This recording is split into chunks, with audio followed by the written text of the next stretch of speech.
Done. Okay. So for the spring force, it is a force provided by a spring, and you know when you extend. Now when you extend the string, sorry, when you extend the spring, so the force is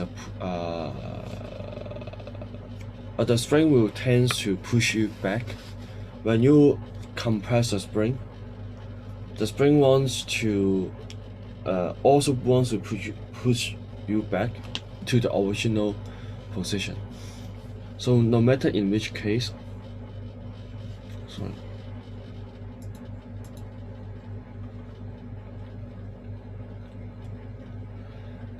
the sorry, where's my pointer? Eh, I,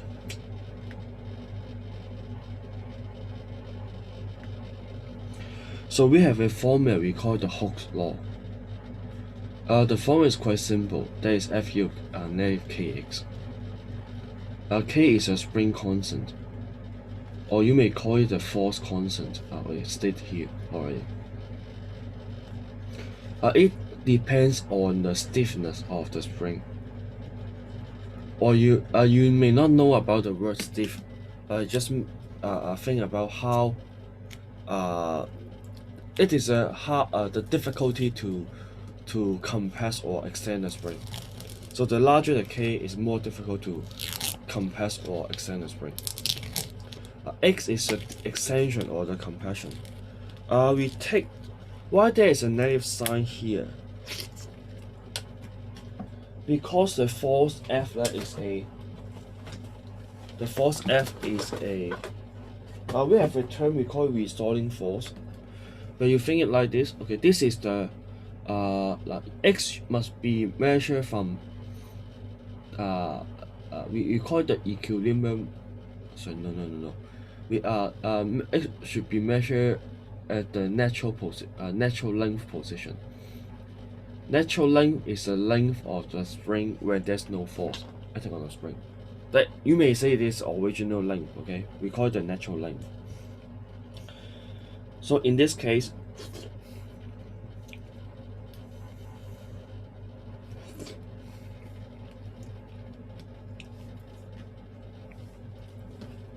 the X is measured from the is this position, okay, and then outwards. So in the when you stretch a string, the X takes to be positive. It's towards to right. It's to right, but you know the force is to the left. So we have a negative sign here, such that the force will be negative. And then when you compress the spring, the X is negative because it's to the left, but the force is to the right, so your force takes to be take positive. So you can see the F is always opposite to the X, so they're always opposite. This kind of force we call the restoring force. So that means this kind of force want to push the object back to the original position. It's also about related to the next topic. Latest, almost the last topic, the simple harmonic oscillation. Is about oscillation. So for oscillation, you know, the object move to and fro about the equilibrium position. So this is a spring force. Most likely we are going in some of the question there will be more than one spring. So let's consider, but for simplicity, we always want to combine two or more springs into one. So let's say if there are two springs in parallel.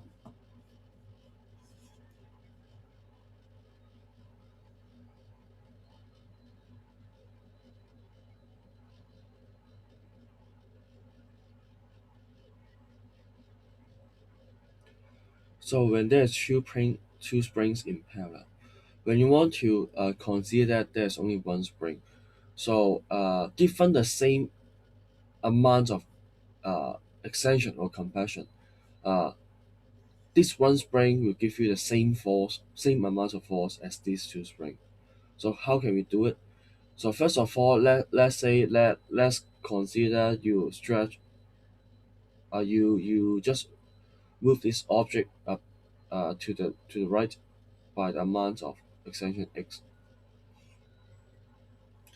So you can write it as negative k1x, okay, because there's two forces acting on the object. So one is negative k1x and then negative k2x. You may omit the negative sign if you consider the direction already. So let's say if you say the net force to the left, okay, the sum of, is k1x plus k2x is fine because the negative sign means a direction. Later on you know about this example later on. Then that's equal to the, okay, this is the net force, and then you want to say that these two, the sum of these two forces is just the same as this force. So we say that k equivalent x. We consider they have the same amount of extension. So exactly the same, but you just replace the two spring by one spring. By cancelling the x, so you can see that the equivalent spring constant is just the sum of all the individual spring constant. Then you can say you can in general then you have this formula. Okay? In general we have this formula. So this is the case for the springs in parallel. But if this springs in series, okay, the it will be a bit complicated. So when this object is placed by the distance x, so you know both springs will be stretched, but the extension of the spring 1 and spring 2 are not x. Because if this one extend by x, this one expand by x, then this object should be displaced by 2x. The extension of the spring 1 and spring 2 add up together and then become x, is it? So you have one formula that is x1 plus x2 equal to x. Okay. And then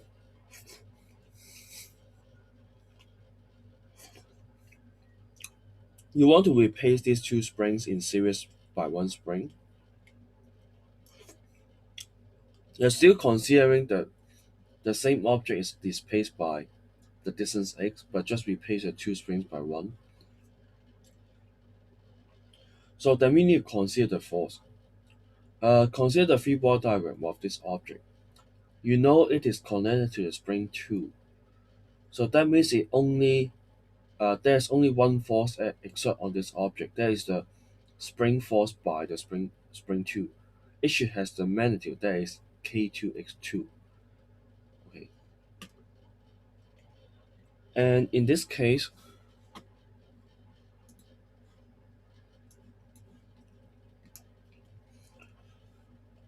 okay, then if you relate k2x2 equal to uh, the force provided by the equivalent spring, that's k equivalent times x. Okay, you can't solve anything, is it? And also you need to relay the spring force on the by the spring 1 and spring 2. So right now you need to consider a imaginary particle. Or you just say you considering the let's say there's a particle at this point in between these two springs. Then you know uh, the spring 1 will exert a force on this particle, and the spring 2 will exert a force on this particle also. So the spring 1 will have the force with the magnitude k1x1. This one will have the force k2x2, is it? Now we all consider the spring has no mass, same as this particle. So we still remember we consider the string has no mass also, such that we can derive that the tension at any point equals, is it? Here, yeah. The similar for the spring. We consider the spring has no mass, and then we will because there's no mass, so this particle, the net force here ma, the m is 0, will give you 0. So that's why we say that k1x1 equal to k2x2. Okay. So right now we have this formula, and then we also relate the spring force by the second spring equal to the uh, equivalent spring times x.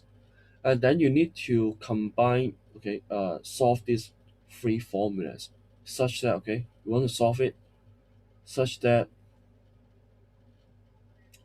you want to express the k equivalence in terms of k1 and k2. So maybe I let you to try to solve it 3 minutes, just three equations, okay? You just use your pen and pencil. Try to see if you can, okay, think of a method to express your k equivalence in terms of k1 and k2.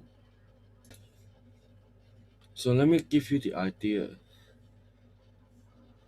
to do it.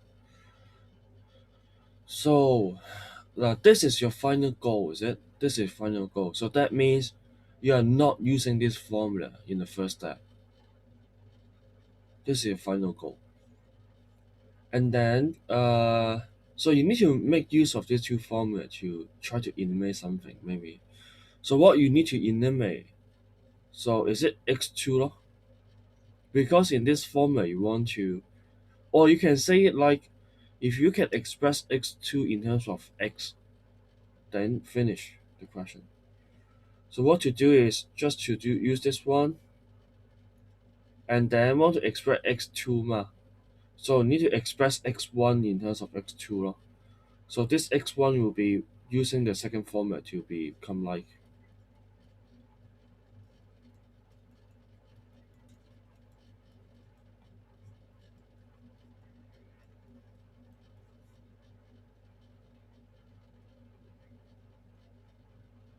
okay,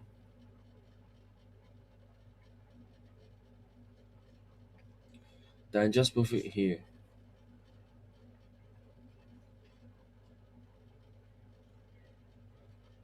Uh, then x2 will be, okay, x2 will be k2 over 1 plus k2 over k1 times x, k equivalent x. Is it?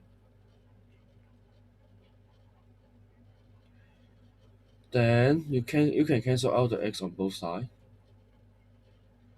So the left hand side, just try to simplify it a bit in the denominator.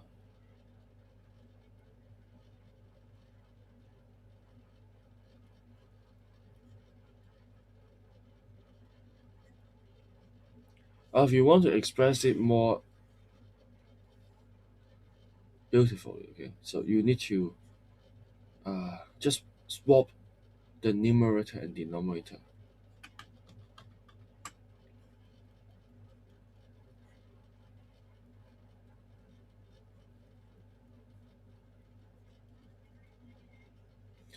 Then you can finally get this result.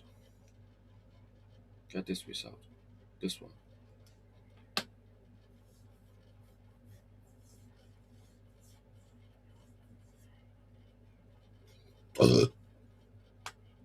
Okay. We'll just let you do it by 1 more minute, and then let's move on.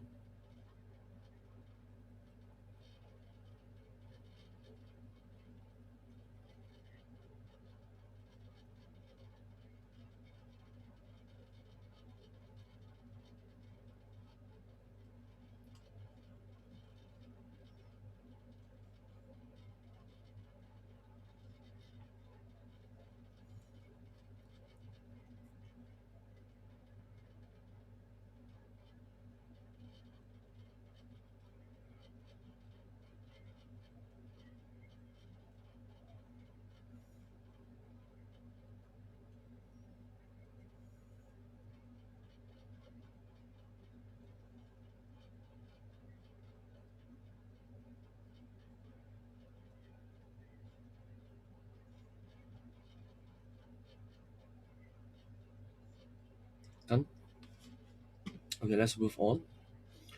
So even for some other complicated cases, so let's have a look at this one. So find the spring equivalent spring constant. So first of all, you can see, okay, these two are in parallel. Okay, so you can combine these two first. But why actually, and with the K5 is also in parallel. Okay, K1, K2, K5 are parallel. So why is it like that? Okay, when you displace M, let's say you're moving downwards by the distance x, the extension of K1 and K2 are the same, and so does the compression of K5, and all these forces are all upwards, acting on a small m by those springs. So these three springs are actually in parallel. Okay, so K1 and K5 or K2 and K5 are not in series. They're in parallel because they have the same displacement or the same extension or compression. And then you can combine these three in parallel first, and these two are in series. Okay, then you make use of the formula above. So this is an equivalent spring constant, and then these two and are then in parallel. So then, and then you just add these two together. Okay, then you just simplify this case by very simple formula by just one spring. That's it. So I would also like you to have a look at this one. So I give you, okay, all the formulas are here. Okay, just in series and in parallel are given uh, here. It's not given in the exam, of course. But okay, here, you just need to make use of this formula. So you think about it. If there's a one spring is cut into two parts, you cut the spring into two halves.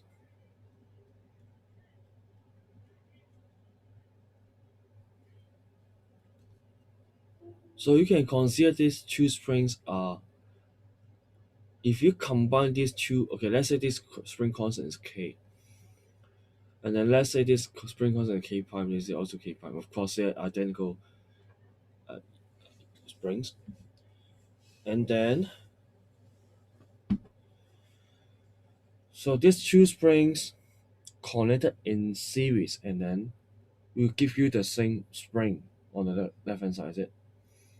So you can make use of the formula of in series.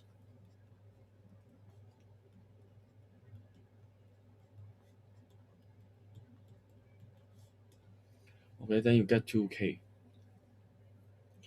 And then actually there may be a more difficult question.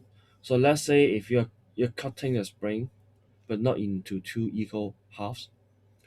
So let's say that's in one is longer. Okay, let's say one L1, and then one has the length as L2, and this has the length L. Then how can we solve this question?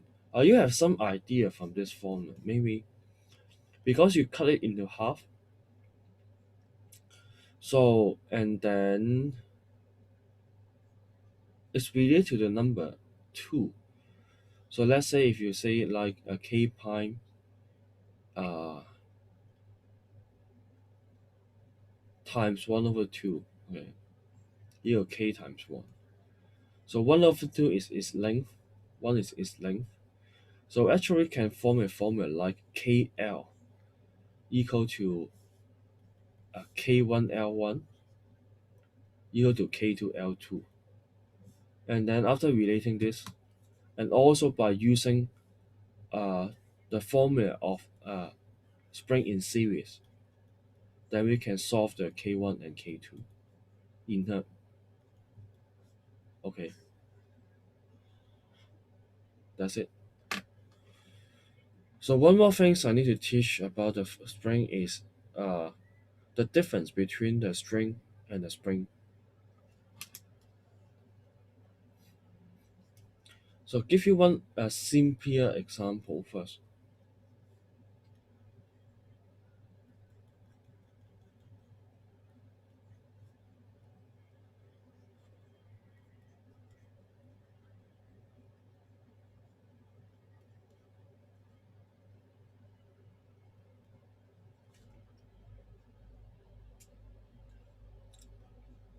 Here. Mhm. So this is a inelastic string. So this is a spring.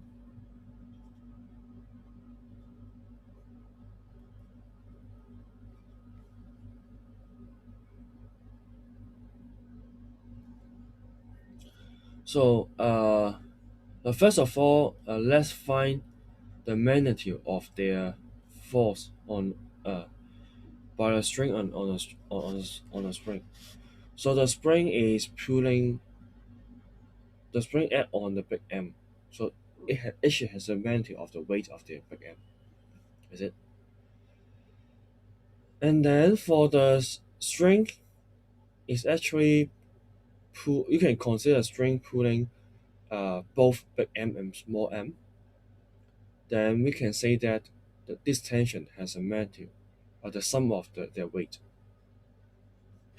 Is it?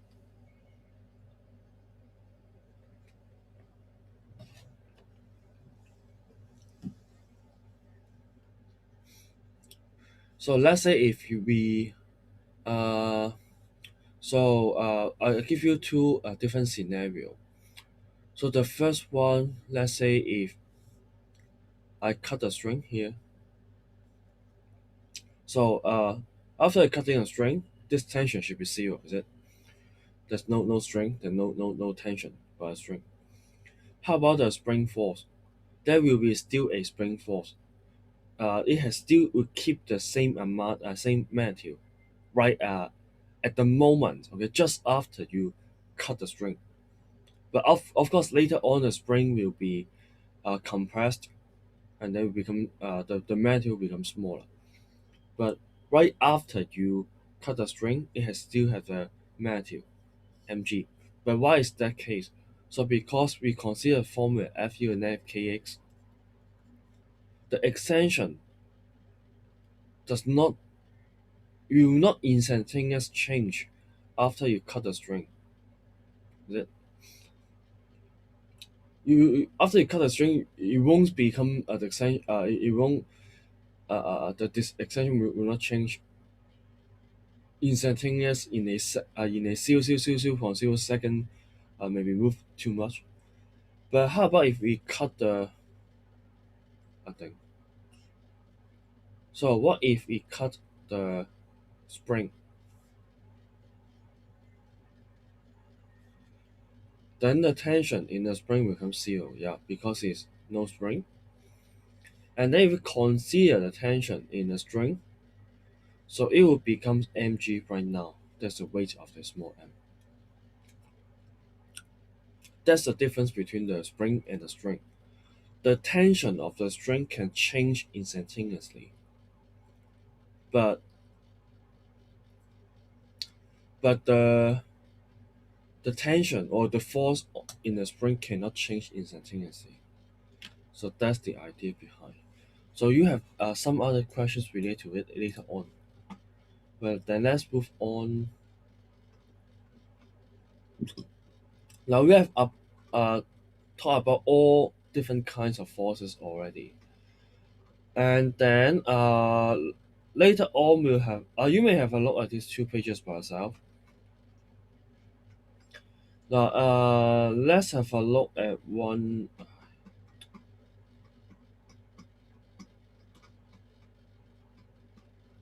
I didn't give you some simple examples here. Yeah, I didn't give you the simple example here. You may go back to have a look at your textbook. Or let me send you some textbook, and then you look through those simple examples first, and then we can proceed to the Olympic level.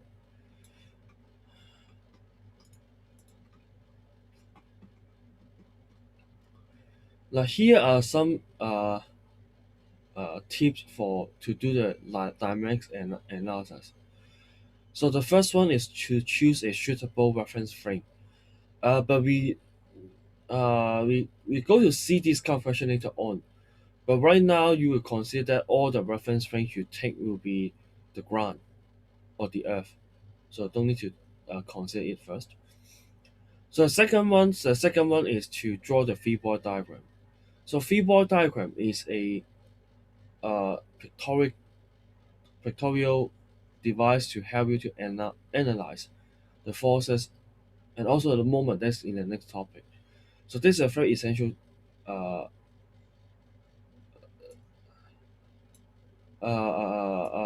okay. Almost you need to draw the three-point diagram for all questions in Olympics about force, and then apply the constraint. So that's we are going to talk about it, and apply the Newton's law. Not the first one, but at least you need to draw apply the second one and the third one. Third one is for you to draw the acceleration pair. So let me talk about what is meant by the constraint. In most of the Olympic questions, there's not only uh, the motion of one object only. So most likely there will be two or more objects moving.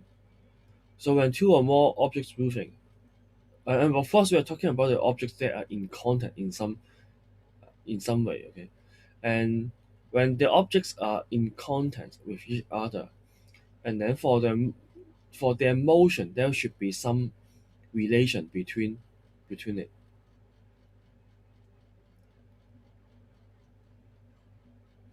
So the first and then because of that, we have something we call the constraint. Constraint, you know, there's some restriction. So this is some constraint on the motion. So first of all, the first one is contacting surfaces. When the two objects are in contact, so what does it mean by in contact? So that means they are always moving. They are always moving at the same speed. They're always uh, so that we can say it like this, okay? They have the same velocity, but you should specify they have the same velocity in the perpendicular position, in the perpendicular component. So what do I mean? So let's say there's a so let's say this is your lift, okay? The bottom of your lift, okay? The bottom of the lift. There's one object on top of it. Okay. So if the object is stationary in the lift, then obviously, okay, the speed the lift is moving upwards. The speed of the lift equal to the speed of the object, is it? But the object can slide along the lift. So this object can also move, let's say, to left and to right relative to the lift. Even though like that, so that means the velocity of the object may not equal to the velocity of the lift because the object has a horizontal component of the may have the horizontal component. So, but what should be the same is just the perpendicular direction, okay, the normal component of the velocity. And similarly, okay, because the normal velocity are always the same, so then we can uh, divide by time, or say differentiate by time. We can have it like the acceleration in the normal direction is always the same. Okay,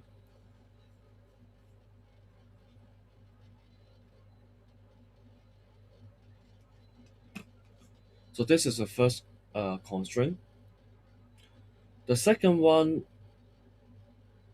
okay, the second one is about a rod or an elastic string.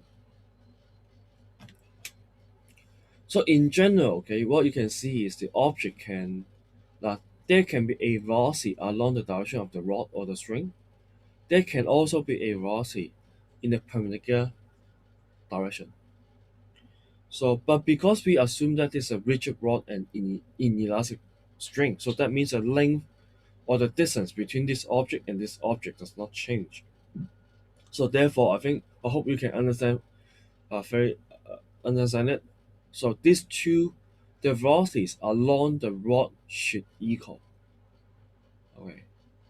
So because if you multiple by time, so the time and then this one multiple by time will give you the distance traveled by the object A along the rod.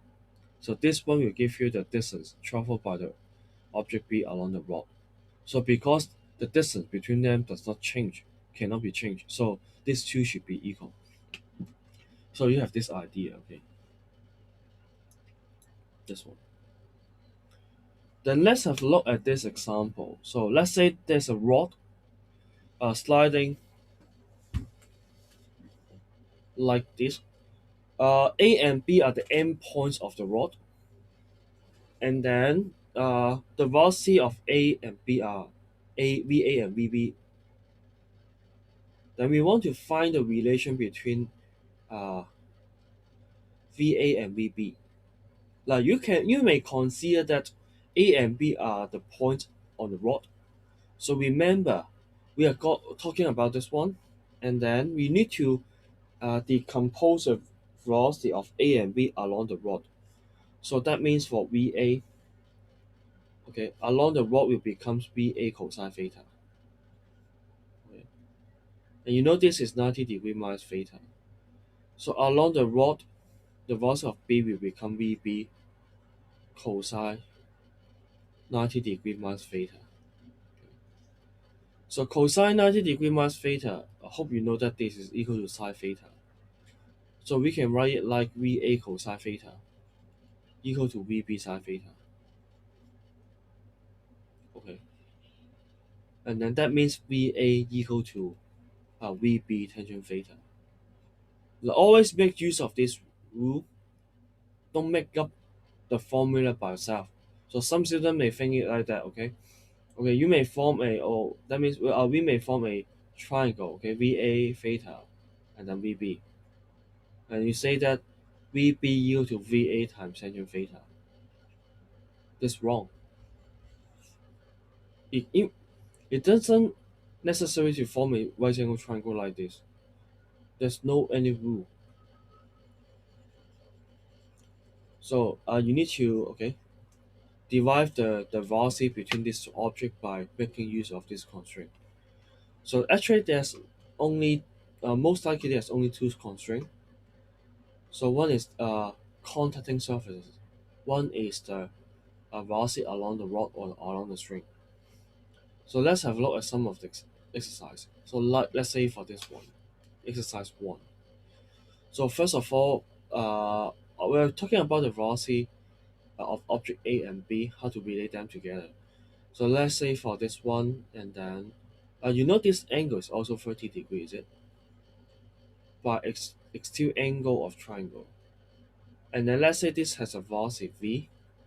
Okay, the velocity of the object A along the rod is V cosine 30 degree. The velocity of object B along the rod is also uh, 0.8 cosine 30 degree. So that means you can see that right now the velocity of A equal to 0.8. That is equal to the speed of B. But after B travel for just a while, and then the angle will change, is it? So let's say this angle will decrease, but this angle will increase. Then the velocity of A and B will no longer equal. That's it. Exercise 2 is a bit more difficult. It requires a knowledge in the later chapter, so you just skip it first. Same as exercise 3 and 4. So 2, 3, and 4 are some exercise from like the mechanical engineering. So let's have a look at the exercise 6. So this is one of the picture from the past paper. So there's object M1 and M2, is it? So let's say right now, okay, at this moment, the velocity of M1 is downwards, okay, downwards with the speed V1. And I think you can understand that the velocity of m1 and m2 are related to each other. So let's say this is v2, okay? So that, and of course this one is also v2 by symmetry. Then I think you can understand that there will be some, yeah, relation between v1 and v2. Then let's have a look at it. So how we derive this relation. So you can't see a rod or string here, but what you can see is that there are contacting surfaces. So M1 and M2 are in contact together.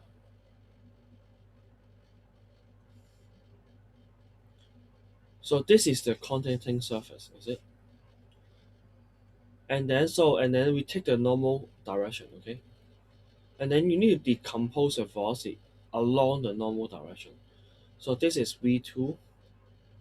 So this is V1. V1 and V2 are perpendicular to each other. So this angle is theta, is it? This angle is theta. And then this angle is 90 degree minus theta. And this one is theta. So the velocity of V2 in the normal direction will be V2 cosine theta. And then the velocity of V1 along the normal direction will be V1 sine theta. So that's you can see that the relation between them will become this one. And also, if you want to find the relation between the acceleration, it will be similar. Okay, it will be like a2 equal to a1 tangent theta, because you can say that you just divide by time, you get this result. Okay. I'm not going to talk about exercise 7 and 8, although they look like some of the questions in the past paper. But uh, because for exercise 7, 5, 3, and 2, you also need to understand the circular motion, such that you can do it. But we haven't talked about it, so we just skip it.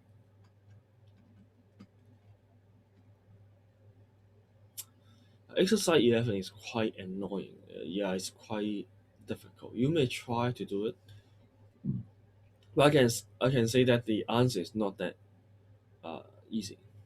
But it's not that simple. Yeah. So one more example here. Okay. You don't look at the answer yet. So a man is pulling a string. The string is connecting to a boat, and they want to find a relation between the speed of the boat and also the string, and also the velocity the man pulling the string. So remember, we are all talking about the velocity along the string. So this v is along the string already, and then you need to decompose it into this component along the string. So that is u cosine theta. So that's why we get this formula. Okay, that is v equal to u cosine theta. If you want to find the relation between the acceleration, now although the man is pulling a string at constant speed, but the acceleration of the object is not zero. It's not the u is not always constant. You can see because the angle theta increases with time. You try to imagine the motion. The angle theta increases with time. Then the value of u will change with time. So there is acceleration acting on the object. You can find acceleration by using the differentiation, uh, or else you can do some complicated calculation like we have done here. Yeah. So this is one example in the past paper, yeah, many years ago. So there's two rod, and then a hinged at the point A. There's a hinge at point A, and we want to find the relation between the velocity A, B, and C. Now, B, and C are not identical; they have different masses.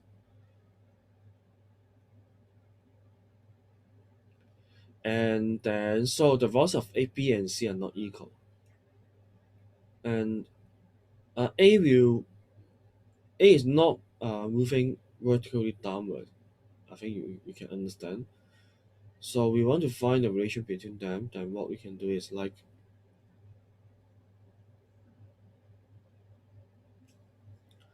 so the object B will move to left, and then object A will somehow, I think you understand, it somehow will move to left and then and also downwards.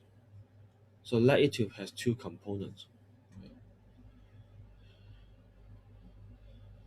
and then you also apply the rule, the velocity along the component of the velocity along the rod equals. So the velocity of B along the rod is VB cosine theta. The velocity of the hinge along the rod is VAX cosine theta plus VAY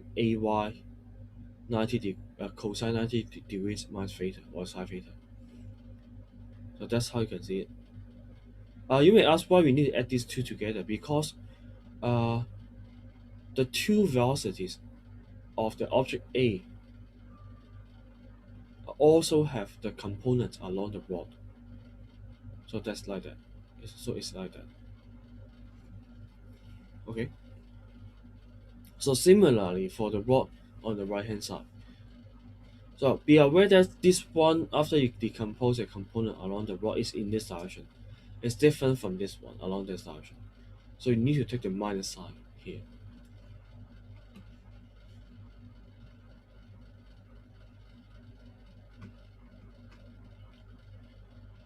So that's a lot we talk about. I'll give you examples for those simple questions.